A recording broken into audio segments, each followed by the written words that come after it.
మహావిశాఖ మేయర్గా గొలగాని హరివెంకట కుమారి పూర్తికాలం పదవిలో కొనసాగుతారని, ఆమెపై ప్రవేశపెట్టే అవిశ్వాసం వీడిపోతుందంటూ వైసీపీ విశాఖ జిల్లా అధ్యక్షుడు గుడివాడ అమర్నాథ్ ధీమా వ్యక్తం చేశారు. కౌన్సిల్లో బలం లేకుండా జిల్లా కలెక్టర్కు అవిశ్వాస తీర్మానం నోటీసు ఇవ్వడం చెల్లదని ఆయన పార్టీ కార్యాలయంలో జరిగిన మీడియా సమావేశంలో తప్పుపట్టారు. వైసీపీకి బలం ఉన్నప్పటికీ కూటమి కార్పొరేటర్లు నోటీసులు ఇచ్చారంటే అర్థం ఏంటని ఆయన ప్రశ్నించారు. మహావిశాఖ నగరపాలక సంస్థ మొత్తం మేయర్పై అవిశ్వాసం తెలుపుతోందని నోటీసులో పేర్కొన్నారని, ఇది వ్యవస్థను తప్పుతోవ పట్టించడం కాదా అని నిలదీశారు. అంతకు ముందు పార్టీ కార్యాలయంలో బాబు జగజ్జీవన్ రామ్ 118వ జయంతి సందర్భంగా ఆయన చిత్రపటం వద్ద నివాళులర్పించారు. సో కొన్ని అంటే అలా వాస్తవానికి నిన్న మొన్న అనేక సందర్భాల్లో చెప్పాం.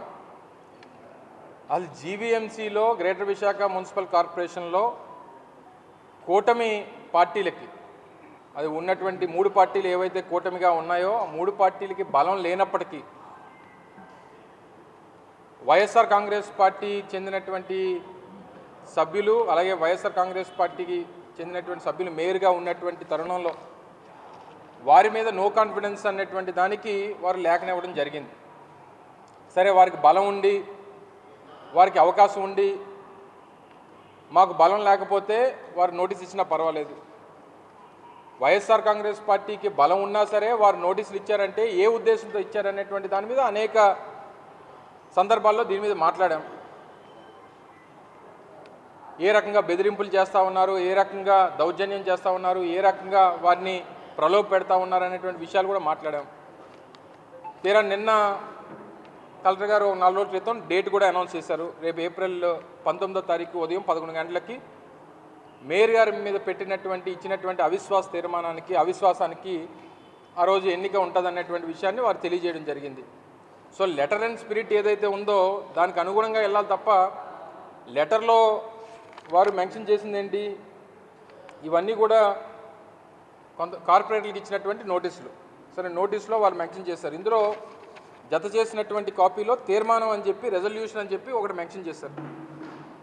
మహావిశాఖపట్నం నగరపాలక సంస్థ కౌన్సిల్ మేయర్ శ్రీ గొలగాని హరివెంకట కుమారిపై అవిశ్వాసం ప్రకటిస్తుంది అనేటువంటిది వాళ్ళు పొందుపరిచినటువంటి అంశం. మహావిశాఖ నగరపాలక సంస్థ మేయర్ హరివెంకట కుమారి గారి మీద అవిశ్వాసం ప్రకటించట్లేదు. మహావిశాఖ నగరపాలక సంస్థ అంటే 98 మంది సభ్యులు వస్తారు. అందులో మిగిలినటువంటి 13 మంది ఎక్స్ ఆఫీషియో మెంబర్స్ కూడా వస్తారు. కానీ లేఖ ఇచ్చింది ఎంతమంది? మీరేమో ఇచ్చినటువంటి ఫ్రంట్ నోటీసులోనేమో 58 మంది ఆవిడ మీద అవిశ్వాస తీర్మానం పెడుతూ సంతకాలు పెట్టారని చెప్పి ఇచ్చారు. అంశంలోకి వచ్చేసరికి ఏమో మహావిశాఖపట్నం నగరపాలక సంస్థ మొత్తం కూడా ఆవిడ మీద అవిశ్వాస తీర్మానం పెట్టినట్టు ఇచ్చింది.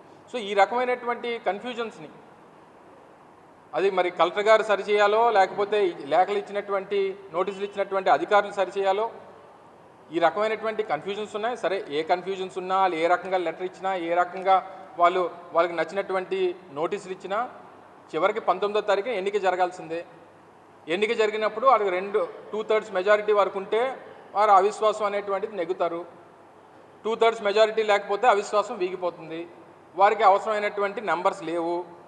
మాకు కావాల్సినటువంటి బలం మాకుంది. అవిశ్వాసం అనేటువంటిది 100కి 100 పాళ్ళు వీగిపోతుంది.